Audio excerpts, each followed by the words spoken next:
ल गाइजहरू आज चाहिँ हाम्रो अन्नपूर्ण बेस क्याम्पको टुप्पोमा आइपुगेको छ हामी। आज हाम्रो बसाइ चाहिँ यो यहाँहरूले देख्नु भएको छ सबभन्दा माथिको होटल है त। यो अगाडि हिँडेको चोप्के चाहिँ मेरै काकाको छोरो घरको एक्लो सुपुत्र हो।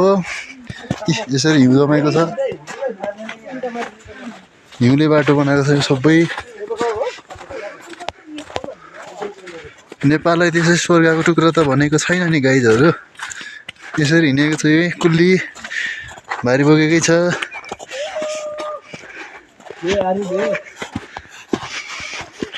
हाम्रो टोलीहरू चाहिँ अगाडि गएको छ, कहाँ गयो केटाहरू। हामी चाहिँ फर्स्टचोटि आएको भएर अलिक बाटो बिराएको छ हामीले।